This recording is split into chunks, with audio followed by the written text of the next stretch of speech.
Hey, Jeff here, your YouTube reviewer of New England brews, and welcome back. It's time to enter into growler territory again. As you who watch me from time to time know, I like to review some beers that are available in growlers, which always makes it a little difficult because when I open one of these things, I kind of want to drink the entire 64 ounces. Although sometimes, if I'm really lucky, it might last another day, and I can drink part of it today and part of it the next day. But we'll see how that goes. Today, though, I'm going to be drinking from a growler from the Olde Burnside Brewpub in East Hartford, Connecticut. This is their Dirty Penny Ale. The Dirty Penny Ale is one of two growlers that the brewery has now made available outside of Connecticut. I think it was in 2010, Connecticut legislature changed the laws a little bit to allow for brew pubs to make it easier to sell their growlers outside of their brew pubs. And I think the Olde Burnside Brewery took advantage of that right away to try to start distributing their brews more widely around New England and other parts of the country. Now, I have not had this one. This one is a black and tan. And it is coming in at an ABV of 5.2%. As I said, it's a black and tan. It's 60% of their traditional 10-penny ale, which is a Scottish type of ale, a very good Scottish ale, which I've had before, that has a nice maltiness to it. And the other 40% is made up from their signature stout.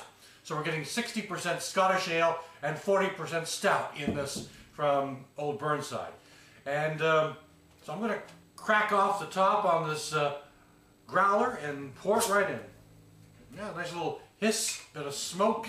Pour it into a Beamish stout glass. Nice 64-ounce glug, glug, glug of a pour. And there it is. Okay, I'll put the cap back on so I can make sure it stays fresh and let you take a look at it.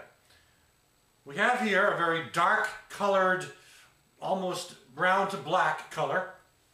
And if I put it up to a little light I've got shining over this way, it's mainly brown. Not seeing much in the way of other types of hues, but mainly brown. A good amount of carbonation is collecting at the bottom of the glass and slowly working its way upward to a bit of a nice silky head. Check out the aroma. Oh yes, we're getting malts here. We're getting a nice malty thing, but there's also kind of some kind of a darker meaty fruit. Not cherry, plum maybe a bit of a plum sensation, and a good maltiness.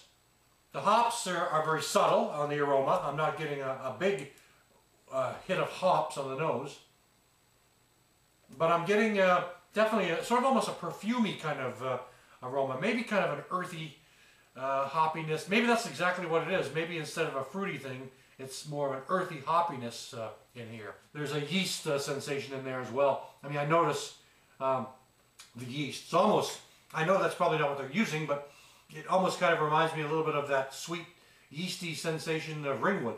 But I don't think that's what it is. Well, let's give it a taste. Well, the body is kind of, it's thin to medium. It's not a real heavy body.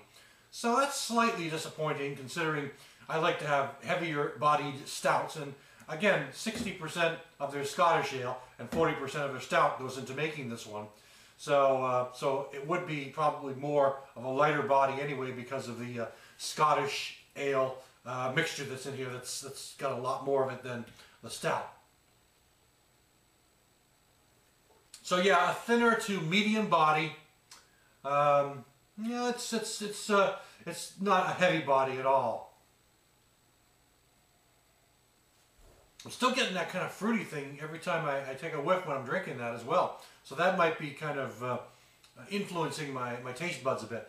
But as far as the taste goes, you're getting the sweet maltiness of a Scottish ale with a slight punch. I mean, it's only 5.2, but it almost tastes a little heavier than that. It reminds me a bit of you know, of one of the first home brews I ever made years ago, which hadn't quite gotten to the level that I wanted to get at. I had these very distinctive sweetish kind of aromas going on, tastes going on. But there's a slight roastiness in the taste. You're not getting the coffee or chocolate that often accompanies a stout. But, and you know, the stout is very subtle. The stout piece is very subtle. It's really kind of just a slightly bolder variation of their standard 10-penny ale, which is a pretty good brew. Not a bad brew at all. So it'd be interesting for me. I'd like to be able to try their stout by itself sometime. I think right now, at least here in New Hampshire where I live, I've only seen their 10-penny ale and this darker ale of theirs, their dirty penny ale, which I'm reviewing today, in the growler form only. They're not available in bottles. They're only available in the growler form. So, you know, it's not terribly bad. This might be something that might be all right to share. You get a bunch of friends over. If they want to try something a little different, something unique, this might be the kind of thing that you might share, just to give them a little chance to try something a little different and say they had a bit of a flavor of Connecticut maybe for dinner or something one night. But anyway, that's it for today's review. Again, a stout from Olde Burnside of Connecticut, and it's their Dirty Penny Ale. Thanks for stopping by. I'll catch you again next time.